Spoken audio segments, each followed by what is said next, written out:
الرحيم الحمد لله رب العالمين وبه نستعين على أمور الدنيا والدين waxaan shir jaraa'id u qabanay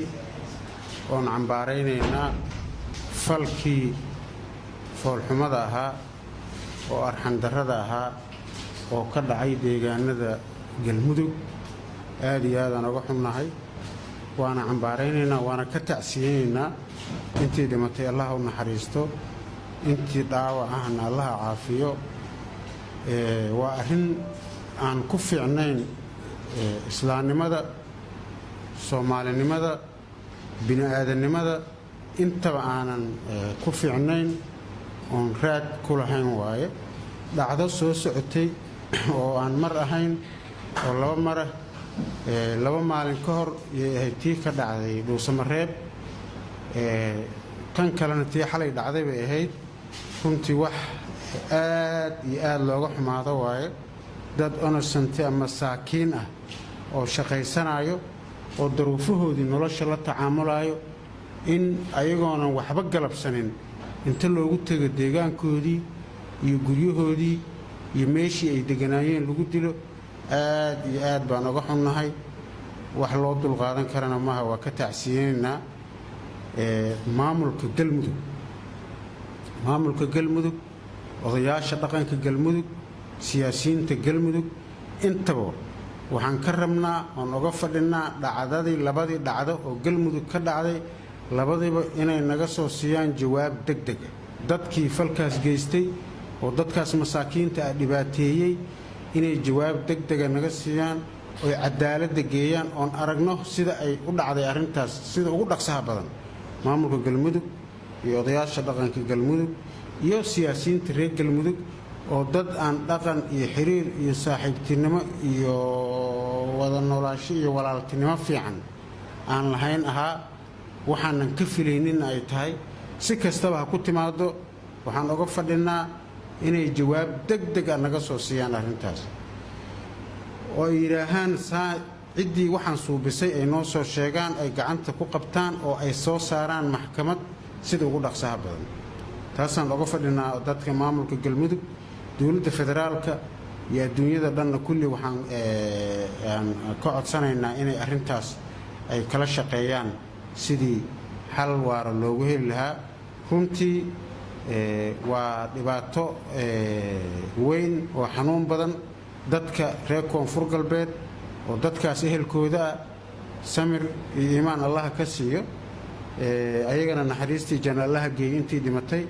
adinkana reer koonfur galbeed iyo shacabkii dadkaas ehelka u ahaa waxaan ka rabnaa intii baaristaas iyo mas-uuliyaddaas aan galmudug uga fadhina ay socoto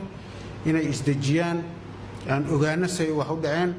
aanan wax kale la suubinin waxaanoo dhan samaynaayo oo ummadda meel kasta ay joogaan ay faa'iido ugu tahay waa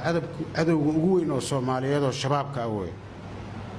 mushkiladda ummadda soomaaliyeed isku diraysa waxaa ka faa'iidaysanaya shabaab waxaa dadka iska horkeenaya waxaa weeye shabaab sidaas darteeda yaanan gacan la siinin arrintan galmudug yaan uga fadhinaa inay jawaab degdega naga soo siiyaan oo ay cadaaladda mariyaan dadkii suubiyey annaga maamul koonfur galbeed ahaan waxaan suubinnay oon ku dhawaaqnay guddi degdeg ah oo arrintaas ka shaqaynaayo oo sida ugu dhaqsaha badanna meesha u tagaayo oo ogaanayo meeshaas wixii ka dhacay oo isugu jira wasiirro iyo xildhibaano yaan sida ugu dhaqsaha badan ugu diri doonaa hadduu ilaahay yidhaaho maamulka galmudug oo arrimahaas iyo shacabkaas meesha ku nool arrintooda wax ka ogaan doono ugu dambayntii dadka reer galmudug ee gobolladaas joogo gobollada kaloo soomaaliyeed saa og tihiin soomaaliya waxay qaadatay system federaal meel kasta oo joogto iyo nidaam federaal ahaa la suubiyey haddii aad qabtaan haybsooc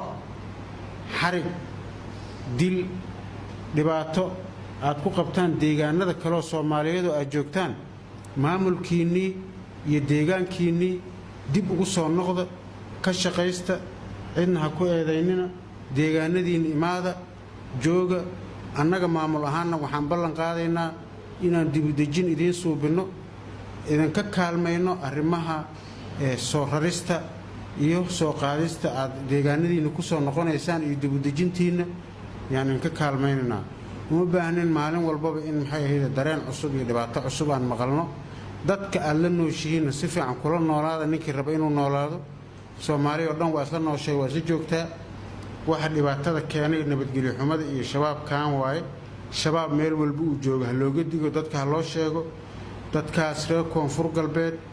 oo gobolladaas soomaaliyeed joogo sida aan horey u sheegay haddii aad ku qabtaan deegaanada aad joogtaan haybsooc xarig dil dhibaato wax qof bini aadan uu ku noolaan kara ma aha maamulkiinnii iyo sistamkiinnii aad adinka lahaydeen baa nabada meel laga shaqaysta leh meel lagu noolaado leh dhulkii ugu barwaaqada badnaa ah waa in soo dhowaynaynaa deegaanadiinna ku soo noqda haddaad u baahataan wixii taakula ah waa inka taakulaynaynaa guddi baan idiin saaraynaa dibudejin ah diyaar baan idinkugu nahay inaad deegaanadiinna ku soo noqotaan oo si qurux badan aa ugu noolaataan oo uga shaqaysaan oo nabadna aa ku joogtaan intaas waxaa dheer dadka reer galmudug oo aad la nooshihiin iyo dadka gobollada kale oo soomaaliyeed joogo dhan oo aad la nooshihiin si nabada kula noolaada si nabada kula shaqaysta dadka dulmiilowyaalka oo shabaabka oo masiibada wada oo isku kiindiraayo iska ilaaliya dadka aad la nooshihiinna ka ilaaliya aad iyo aad aa u mahadsantihiin wabilaahi towfiiq war-saxaafadeed dowlad goboleedka galmudug waxay si buuxda u cambaaraynaysaa weerarkii iyo dilkii xalay ka dhacay magaalada gaalkacyo ee xarunta gobolka mudug oo lagu beegsaday dad shacab ah dowlad goboleedka galmudug iyadoo ka xun tacadigaasi waxay dhambaal tacsiya u diraysaa si dhowna murugada ula qaybsanaysaa dhammaan eheladii iyo qaraabadii ay ka geeriyoodeen dadkii xalay lagu laayay weerarkii gaalkacyo madaxweynaha dowlad goboleedka galmudug axmed ducaale wuxuu farayaa dhammaan dadka reer gaalkacyo inay isdejiyaan una hoggaansamaan ilaalinta sharciga iyo kala dambeynta laamaha amnigana ay kala shaqeeyaan sugidda nabadgelyada iyo xasiloonida si looga hortago beegsiga lagu hayo haldoorka gobolka mudug oo bilihii lasoo dhaafay la beegsanayay si wada jirana looga soo wada horjeesto kooxaha argagixisada ah iyadoo aan cidna lagu xadgudbayn isla markaana maanka lagu hayo in argagixisadu aysan qabiil lahayn cid gaarana lahayn ayna mudan tahay in si guud loola dagaalamo marnaba dowlad goboleedka galmudug raalli kama noqonayso in qalad lagu saxo hay-adaha amnigana loo gacan dhaafo sugidda nabadgelyada arrintanina madaxweynaha galmudug waxa uu xil saarayaa guddi si cadaaladda loo horkeeno kooxaha ka dambeeya falkaasi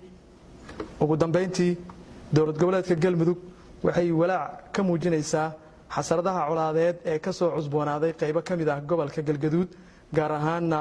ballihowd oo ay ku dagaalamayaan beelaha walaala ah waxayna ku baaqaysaa in